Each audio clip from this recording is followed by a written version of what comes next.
Depende sa napag-usapan. Kasi kailangan meron kayong connection din. Kung sino yung kasama mo, kung mahalaga yun sa'yo, it doesn't matter kung magkano yung budget. Wala siya sa price. Nandun siya sa kung anong kaya mo.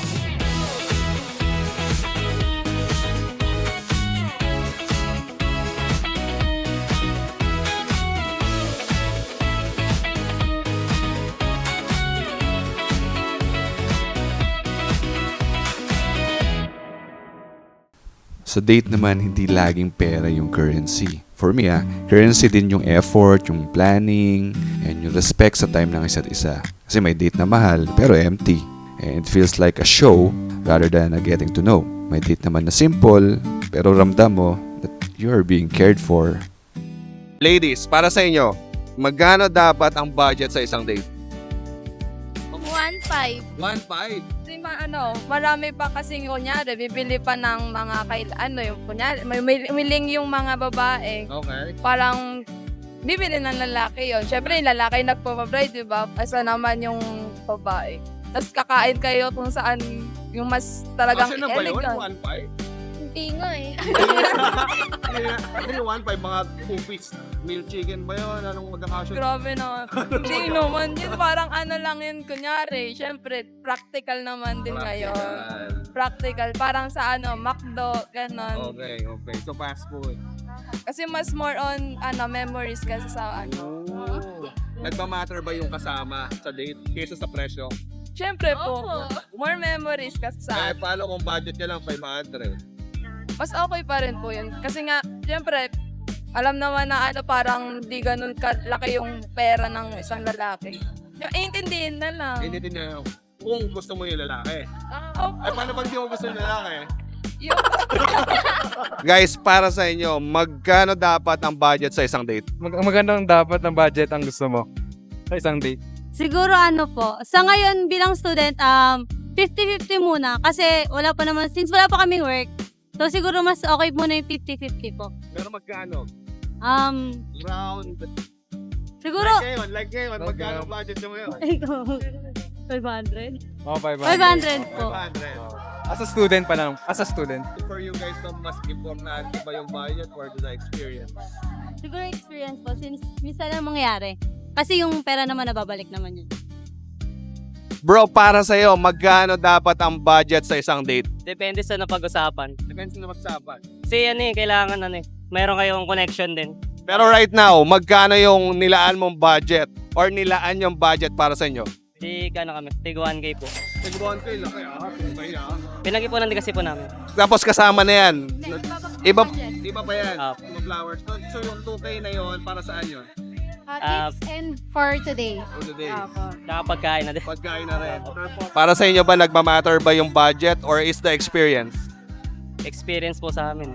Kasi tawag dito, depende kasi sa relationship eh. Kasi tinanong rin siya sabi ko, biniro ko siya, sabi ko, paano pag wala tayong pera? Parisan na lang tayo. Sabi ko, ang gaganda ng outfit natin. Sabi ko, sige, go lang. Okay lang naman as long as siya yung kasama ko. And ito rin yung first Valentine's na i-celebrate po namin. So, doon kami nag-set sa 1K na budget since April is also our anniversary. So, Malapit na. para Congratulations. ma-celebrate lang din po namin yung Valentine's. Para po sa inyo, magkano dapat ang budget sa isang date? Mga nasa 1,000 gano'n. 1,000. Share na po kayo doon? Opo. Okay. Mga lang yun, yung mga hindi masyado sikat na kainan yun. Mhm. Mga sa labas-labas lang yun. Okay. Pero para sa inyo po ba, nagmamatter po ba yung budget? Hindi naman po. Bakit man, ma'am? Ay, siyempre, sa buhay natin ngayon, kailangan tayo. Practical. Yes. And mas mahalaga ba yung budget o yung experience? Mas malaga ang experience kaysa budget. Yung nai-enjoy nyo each other po, ano? Yung oras na meron kayo sa buhay nyo. Kasi hindi na mababalik ang bawat seconds na mawawala sa pagmamahalan nyo. That's nice. Para sa inyo po, magkano po ang budget sa isang date? 2K. 2K po. Bakit po, ma'am? Kasi nag-date kami kanina, 1.6. Tapos magkakape pa kami. O, 2K na, sakto na. Para po ba sa inyo sulit yung 2K na yon based sa experience na nangyari ngayon? Sulit naman, nabusog naman ako. Para sa inyo ba, sir, nagmamatter ba ang budget or yung experience? Para sa akin, hindi naman masyado nagmamatter yung budget. experience pa rin. Siyempre, dapat na-enjoy mo yung company mo with your partner. Kasi naalala ko nga dati, nag-start kami mag-date, ang budget lang namin 500 pesos. Yun lang pinaka-max namin. Kasi pag lumagpas na kami doon, sobrang out of budget na yun. Kung sino yung kasama mo, kung mahalaga yun sa'yo, it doesn't matter kung magkano yung budget Kung mo. magpas man o maliit man. Opo. Para sa inyo, magkano dapat ang budget sa isang date? Okay. As working people po, medyo sineset namin yung budget namin na per date, 700. Pinakamahal na yung 1, 2, oo. Pero pinakamababa namin medyo 700. Oo, isang Yeah, date. kasi parang di rin naman nasa budget ng date yan eh. Ayun, Nasa ano yan eh. Nasa kung paano nyo i-spend yung time nyo together. Kasi pwede naman kayo mag-low budget date, pero you still enjoy the company. So far, yung 700 na yon, anong ma-advise nyo sa kanila? Paano nyo ma-maximize yun? Pagkain, lunch, and then cafe, so that we can spend 2.5 hours sa cafe. More time for us to talk together. Kasi minsan nagde-devotion kami sa cafe. especially kayo. Yes pa. Yeah, we are- Yung intentional din, intentionality when you're using the time, dapat hindi yung parang nakaupo ka lang. Meron din kayo dapat pinag-uusapan. Kasi nga yung time nyo together yung ano eh, yung focus ng date dapat eh. Hindi naman siya dapat kung saan kayo pupunta, kung paano nyo gagamitin yung pera nyo. But rather, paano nyo gagamitin yung oras para ma-enjoy nyo pareho. Para masulit nyo yung oras na magkasama kayo. Para po sa inyo, magkano ba dapat ang budget sa isang date? Para sa akin po, hindi po sa laki or date ng budget. Para sa akin po, kung masaya po yung dalawa ng partner mo, kung kahit sa street foods lang po, masaya na po kami dalawa eh. But for this particular day, magkano nilaan mo budget, sir? Medyo mataas kasi Uy, gusto ko malaman yan. pinaghandaan ko talaga yung special day para sa kanya. Ilang week kung pinaghandaan to, sir? Almost 1 month din. Magkano umabot, sir? 2K up. And sir, saan naabot yung 2K na yun? CLN, sa flowers, sa food. And para sa iyo ba, mas nagmamatter ba yung budget or yung experience with ma'am? Yung experience po syempre. Kasi mahal ko po siya eh. Ma'am, para sa iyo ba, nagmamatter ba talaga yung budget ni sir or yung experience together? Experience together. Di mo po makakalimutan yung gagawin na effort para sa'yo. Hindi na may measure ng money. Opo. Or ano pong memorable na effort na ginawa ni sir today? Sa pagbigay po ng flower, first time po kasi First time mabigyan ng flowers. Sir, congratulations. Enjoy po kayo. Para sa inyo, magkano ba dapat ang budget sa isang date? For me naman, wala namang price as long as na maalala ko. So kahit ano naman or actually okay lang nga sa akin kapag quick date or kahit anong date, pwede naman sa akin or basta something na maalala lang ako. For me po, nothing matters naman po. I have never been po sa date, so kaya wala po akong any idea po about it.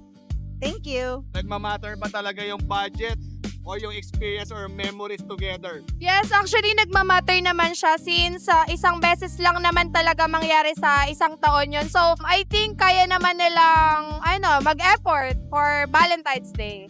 What's your name? Hi, I'm Eliza Maturan. So Eliza, para sa'yo, magkano ang budget sa isang date? Depende sa tao talaga specifically. May mga tao na gusto ng street food date. So, doon kahit 100, okay, goods ka na doon. Pag fast food, kayo 500. Pero, siguro pag yung buong full course na meal, baka siguro 1K. Sa ekonomiya ngayon, hirap na. Pag nabaryan yung 1,000, siguro, pero it depends talaga. It depends. Anong banda nga ulit kayo, Mary? 4 p.m. at Mary's. So, Mary, para sa'yo, magkano dapat ang budget sa isang date? Para sa akin, it shouldn't be quantified. More on percentage yung tinitingnan ko. Okay. Doon ko makikita kung gaano niya ako kamahal. And wala siya sa price. Nandun siya sa kung anong kaya mong ibigay. Para sa'yo, nagmamatter ba talaga? Sinabi mo nga, depende sa kanyang bigay. Experience ba talaga o budget ang nagmamatter? Experience, for sure. Ako kasi, quality time yung love language ko.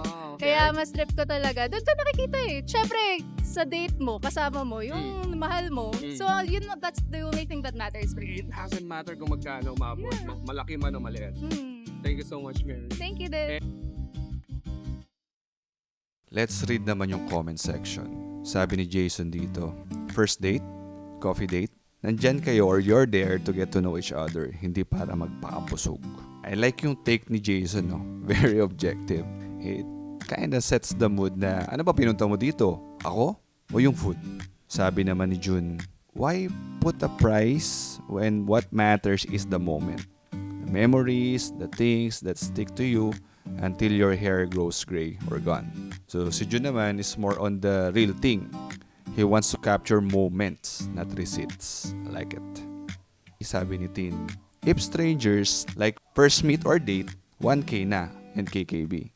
So para kay Tin, pareho dapat mag-chip in pag totally strangers sa first date. Maybe she's coming sa perspective na both of them are in equal footing when it comes to interest. Walang lamang sa isa't isa, parang ganon. Sabi ni Maria, 5,000 for date, 500 for Noche Buena. Mukhang alam ni Maria priorities niya. I think related to dun sa sinabi before na 500 sa Noche Buena, kasya na. Sabi ni Epsilon, in Mel's perspective, sabi niya, the amount should be something na kaya mo afford.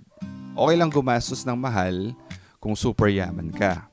Ang hindi okay is pipilitin mo sarili mo sa di mo kaya ma-afford. And better yet, if medyo hirap ka sa sarili mo, huwag ka na muna mag-date.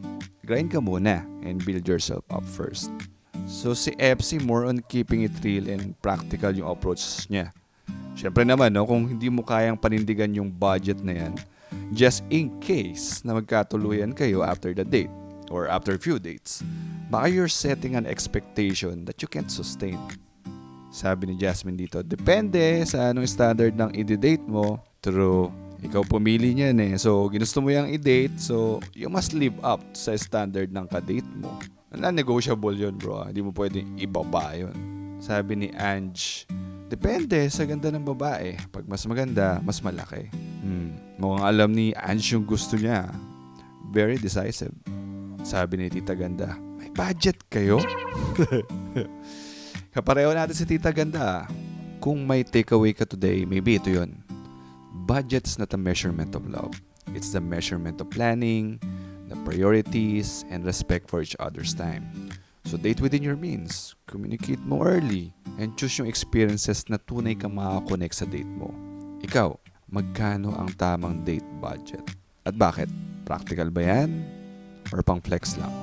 Sige mga cactus. Magkano dapat ang budget sa isang date? Kailangan bang malaki para ma-impress ka, babe? O sapat na yung oras na sabay tayong nagkakape? Magkano dapat kung puso naman ang tunay na bayad sa'yo? Si Kuya sa TikTok, sabi niya 5K. Si ate sa comments, wag kang OA. Pero naalala ko yung tawa mo sa jeep. Libreng hangin lang, pero sobrang sulit. Kung ikaw ang